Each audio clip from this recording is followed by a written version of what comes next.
Now, I'd like you to talk about something together for about 3 minutes.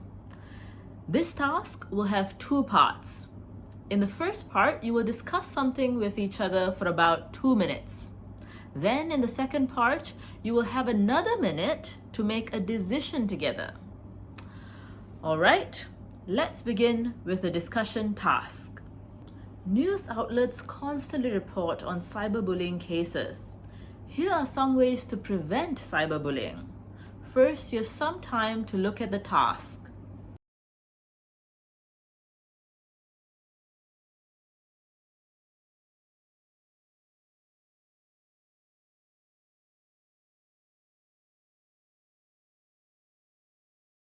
Let's take turns and tackle these points in a clockwise manner.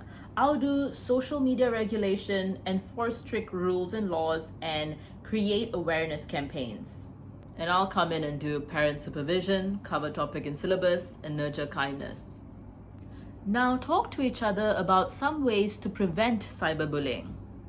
Let's discuss some ways to prevent cyberbullying, which is when people are repeatedly hurt by messages, pictures, and videos online. Teenagers are on social media like TikTok, Instagram, and Snapchat, where there could be bullies hiding behind anonymous accounts, spouting cruel lies about their personalities and appearances. Hence, these social media apps, which do have a report button for inappropriate behavior, must take complaints seriously and suspend these malicious accounts. Beyond that, moderators need to be hired to filter through content. So, like, no deepfake videos ruin a person's reputation. What do you think, Surya? We're on the same page. In fact, parents can come in and play an important role by supervising their children to make sure that the gaming and Discord chats they join are age appropriate and moderated. Though I don't believe parents should be watching their children like a hawk from the back 24/7. Parents get busy and children deserve some privacy. So it's ultimately about building trust so that when your child encounters trouble online, they discuss it with you. Here, parents can help validate their child's feelings and perspectives while brainstorming solutions like documenting the abuse as well as blocking and reporting the bullies. Do you agree, Nila? Yes, I agree. There needs to be consequences for these bullies. At school, there should be strict rules set in place to deter cyberbullying and bullying of all kinds, really. For example, calling parents to the school, suspension, and counseling can be ways to reprimand wrongdoers, which will in turn serve as a lesson for others to be more mindful of their words and actions online and offline. Moreover, the government must follow suit in making sure laws reflect the growing wants and needs of the public to have safe and secure digital spaces. What's your opinion? Punishment is one way to go about it, external motivation to be good and all, but it's half of the equation. You need that intrinsic pull as well, which you can only get through education. Cyberbullying needs to be a topic that is covered in our syllabus. That way, we know how to spot it and solve it. Furthermore, this needs to come hand in hand with digital literacy, where we learn not to post compromising content on social media. I share your point of view. In line with educating students to be better, schools should run annual awareness campaigns on cyberbullying. Competitions of public speaking, plays, and poster making will engage students to research and retain meaningful habits to more safely navigate their online spaces. Of course, the reflection and introspection will make them think before they type down that mean comment on Instagram. Young people need to nurture kindness in their hearts. They need to know that their words can make or break another person. These negative biases need to be interrogated. Is it coming from a place of insecurity? Is it the conditioning of racism or sexism? Much must be unpacked for us to have true empathy, which will allow cyberbullying to be prevented. In a nutshell, all parties must come together, parents, schools, and students themselves, to solve this pressing predicament. Shall we end our discussion here? Yes, thank you.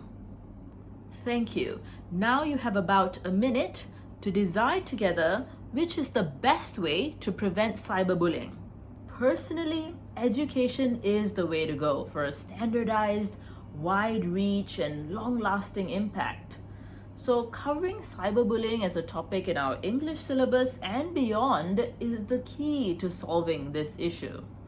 Many teenagers don't fully comprehend the reach that social media has.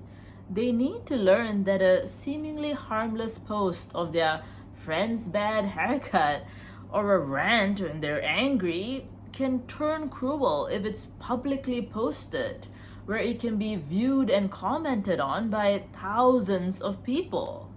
For jokes, they can create a close friends list for their stories where only trusted individuals can view the content for a day. On the other hand, if they're feeling angry, they should definitely opt for journaling to release stress. Yes, I feel you. Not everything needs to be shared, especially not with the public at large. Strangers might not care about your well-being like your friends and family do.